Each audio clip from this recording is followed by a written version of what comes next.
Alright guys, Hayzink here, welcome back to the channel for another Street Fighter Duel video. So, in today's video, I feel like we're long enough into the event where we can do the event review. It's got less than 2 days left, so we're going to talk about it. We're going to see what the overall grade that I'm going to give to this event actually is. Now, to be clear guys, we're talking event as in content, as in things you do. Not the banner, not the summoning, right? Thoughts are pretty clear about this, the banner, summoning, no pity, not a big fan of the banners, but I guess we'll kind of need to unfortunately touch on the banner simply because of rewards from the event, but that's it. So, Devil Invasion, overall thoughts. I'm going to go with the good, the not so good, and honestly, I'm going to be honest, I don't think there is anything bad. I genuinely don't think anything was bad about the event, right? So, the good. This shop. Lots of stuff in the shop. Good things. Get your account in a better standing. Things that will help you grow. That's what you need. I like the event shop. Got no complaints about the event shop whatsoever. If you chose wisely, you would have got things in here that would have helped you in your growth. No issues with it whatsoever. Agency. I mean, this is good.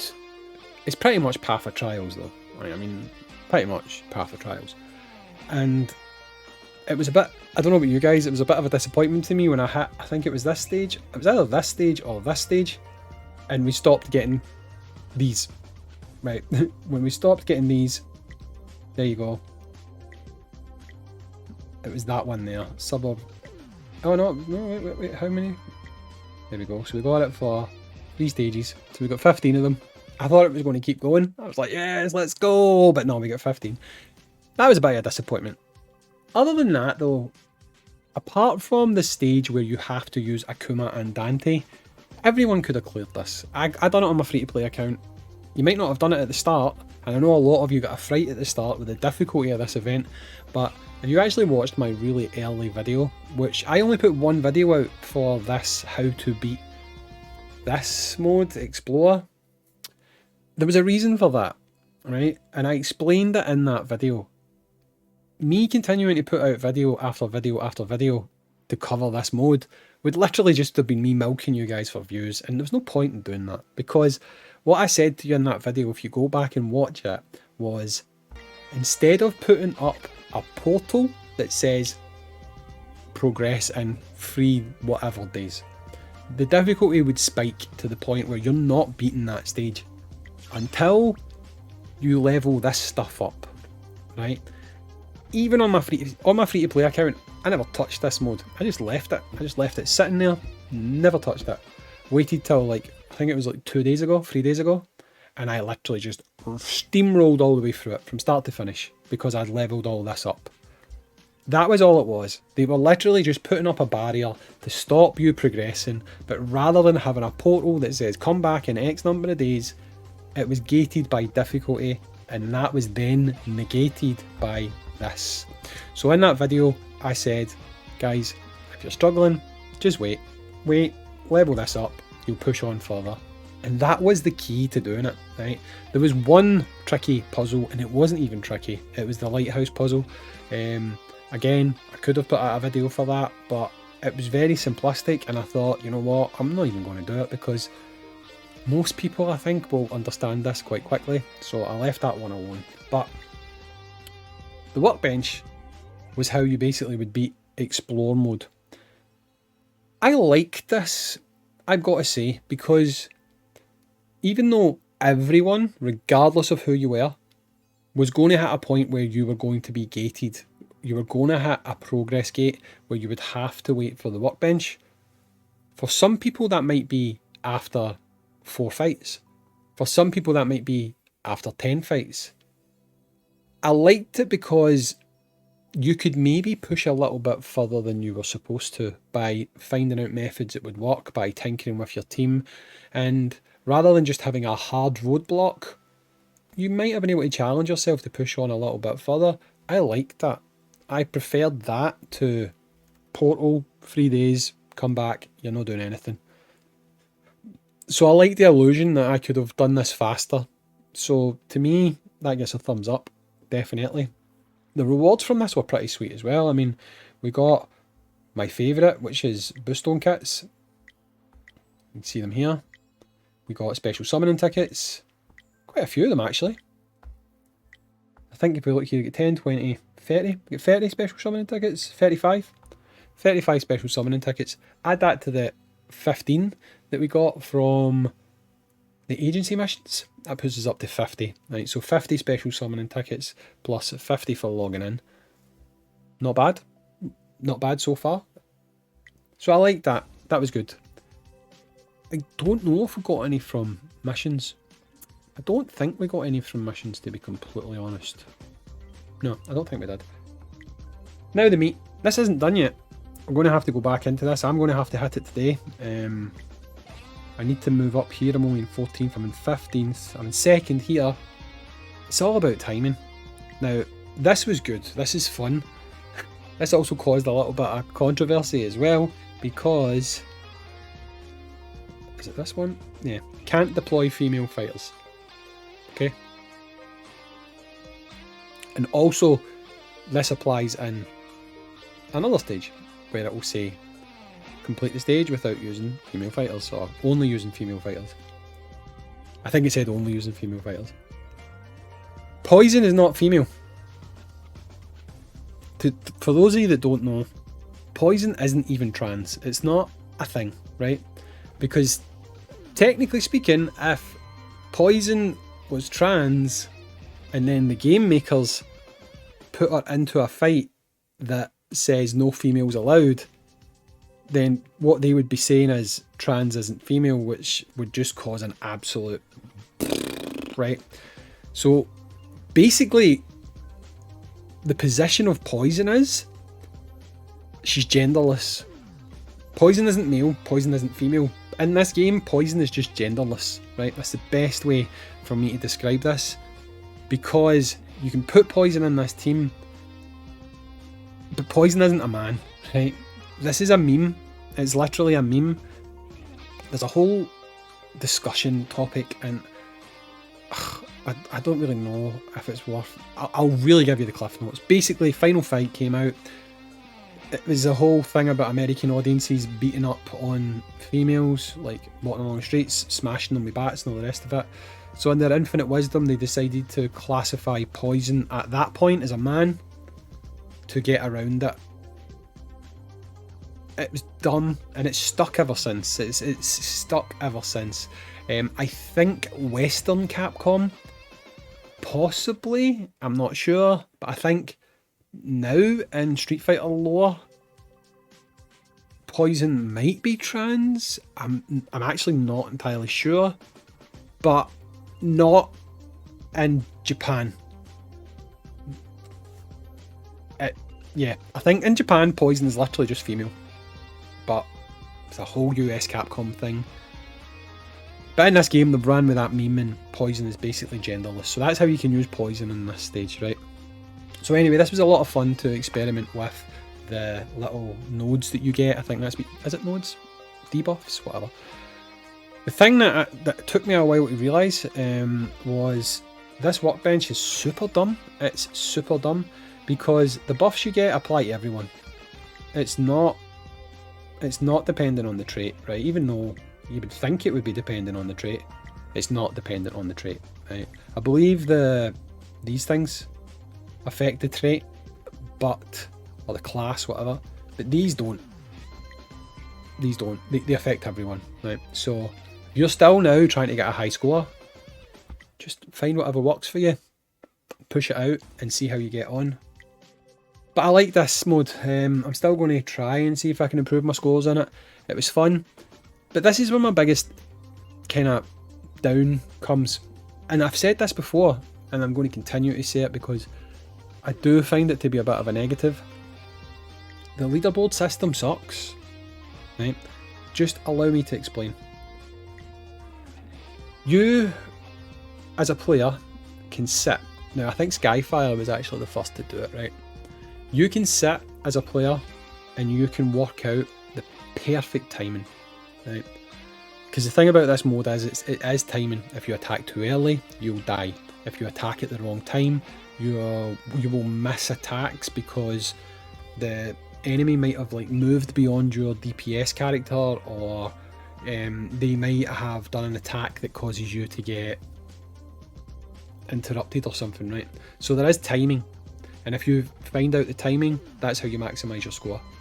However, whoever works that out, so whoever actually finds the perfect time to attack, everyone just does this. Everyone just does this.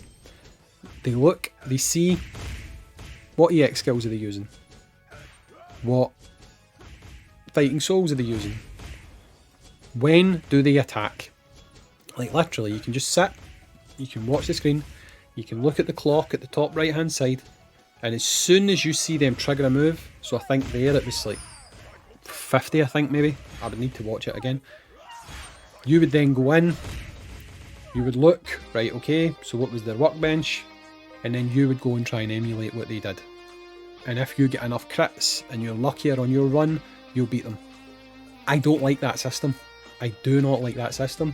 I feel like if you are someone who has experimented, if you've found out the right way, not the right way, but the best way to do it, the best way to maximise your score, having it just there for everybody in the world to see just means someone's going to come along and just take the place from you, right? Because again, if we go here and we look at just Skyfire again, for example, my Bison's got more stars than him. So if I time it right, and I've got the exact same nodes and all the rest of it, I should outscore him. Like, just through simple, if I plug away long enough, I will outscore them. And I don't know, I just feel like it's a bit unfair, and it kind of discourages people from wanting to experiment, because if you know when you've worked everything out perfectly and you get that timing, everyone who spends more money than you that's got a stronger account will just come in, copy your timing and just take the place away from you. To me, it's disheartening, and I wish they could find a better way of doing that. I don't know what the solution is. To be honest, I do know what the solution is, but people probably won't like this, and the people who don't like this is probably doing exactly what I said, and which is watching someone's replay and just letting them do all the work and then just copy their strategy. That is what it will stop. It will stop people from being able to copy the strategy. Because the thing is, here,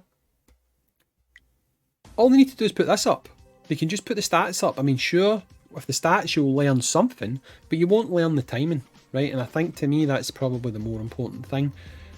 They can put this up and they can simply not put up the replays, and I think that'll make a huge difference. It'll make it more encouraging for people who want to play and enjoy it, and they won't feel like people are just copying the kind of discoveries that they've potentially made. So I really do wish they would just delete that replay button. Just take it away. Remove it, because the only advantage to that, in my opinion, is people being able to copy your run. That's it. When the event's closed, if you want to, for 24 hours or whatever, allow people to watch the top scoring runs. If they literally just want to see, oh cool, I want to see this score. At that point, if they can't copy it, then fantastic, make the replays available. But while the event is live, I don't think that should be available. So this has happened on every event, so it's not exclusively going to mark down the Dante event or anything. But I don't like that. So overall, believe it or not, this has kind of looked at the entire event. What do I think of this event? I mean, do we need to talk? I uninstalled the game and reinstalled the game for a joke. That's why this is here, right? Do we need to talk about this banner situation? No, I've done it. It sucks. Plain and simple. I have done this banner to death. It sucks. Moving on. I'm not changing my opinion on that. That banner, without pity, sucks. There you go. What do I think of the event? Overall, I think it's given... It's given decent rewards. It really has given decent rewards. The explore mode was fun. However, it was also very simplistic if you simply waited. If you tried to do it early, it was a challenge and it was fun. If you were someone who was, to be completely honest, smarter and just waited, there was no challenge. You could just steamroll your way through it. You didn't even need to top units. So people who reply saying, oh, it's easy for you to say that if you've got a whale account. Even on my free-to-play account where my summons are terrible, when you finally see an update on my free-to-play account, you'll be like, is that all you've got? My free-to-play account has just not had any luck whatsoever. I still steamrolled this, just waiting to upgrade the workbench. And I didn't even fully upgrade the workbench. I think I had 2 at a high level and 3 at 10 or something. Steamrolled all the way through it. So it was good, but at the same time it was pretty trivialised by the workbench. Agency, same thing. If you struggled at any point, wait for the workbench to unlock, go back and do the previous ones. To coin a Scottish phrase, it was a piece of piss. It was very, very easy. The best thing, in my opinion, was the Quillpath, which, like all raid type events in this game, or server-wide battles, whatever you want to call them, it's an RNG fest. It is what it is. It's fun, but when you realise any discoveries you make are going to quickly be copied by anyone else, it can kind of take away that fun a little bit, you know, in my opinion anyway. And then it just literally, it's a formulaic thing of sitting there going, retry, because you know if you get the timing right, eventually you're going to get the crits that you need to kind of top the score, which I'll probably be doing later. So because that's a function that exists in every event, again, I don't feel it's fair for me to mark down this event as a result. Okay, so what grade would I give this event overall? This might be controversial, to be honest, guys. I think you guys like actually might get annoyed at me for this one, but I don't really care because I'm being honest and I'm telling the truth, right? Every event so far, which is the Akuma event and the Monster Hunter Ken event, I've given an F. Bottom rank. Poor. The reason I did it for the Akuma event is because he screwed up. There was issues with the missions and stuff like that. We've not had this time. We really haven't. It's gone without a hitch in my opinion. There's not been anything that went wrong. Very early on there was something with the workbench, and within a couple of hours they gave everyone a big load of workbench cogs to kind of make up for it. There was no issues. The Quillpath's working absolutely fine. Explore was fine. Agency's fine. The Nico shop's good. They've given us plenty of tickets. If you use those tickets and didn't get the unit, then that's not actually anything to do with the event itself. That's the banner structure, which we've discussed. I mean, this right now is, again, right now is the gold standard. Now, I'd still like these events to be better, so I won't give this like an S rank or anything, because I don't want to say that this is like the peak. This is what every event must be like. This to me is like the peak of not screwing up. Like, try and make every event at least this good, but ideally I would still like you to do more and make it even better, if that makes sense. So for that reason, I'm going to give it an A rank, because I've enjoyed the event. They've not screwed anything up. They've given plenty of rewards. It's not a whale fest, regardless of what people might say. Obviously, to rank high on the Quillpath, that's a different story, but every game's the same. Whales are always going to top the leaderboards when it comes to scoring events. That's not unique to this game, but it's the first one that doesn't get an F rank, and honestly, I'm going to give it an A. I think it's been very solid. I don't think there's been any issues with it, and I'd be happy at least if this is how every event was going to be going forward. Again, I would still like to see more, but as a sort of an entry level, this is the worst we're going to get. I would take it. So it gets an A from me. Let me know what you think about the event. I really don't want a comment section filled with me, oh, Hayzink, this was a whale fest and you can't get the unit unless you spent... Nobody's talking about the unit. I just want to know what you like about the event. Let me know in the comments down below. I've been Hayzink. I've just noticed I've got a big smudge in my camera because every time I move here, my face goes blurry. I'm going to catch you all in the next video. Peace.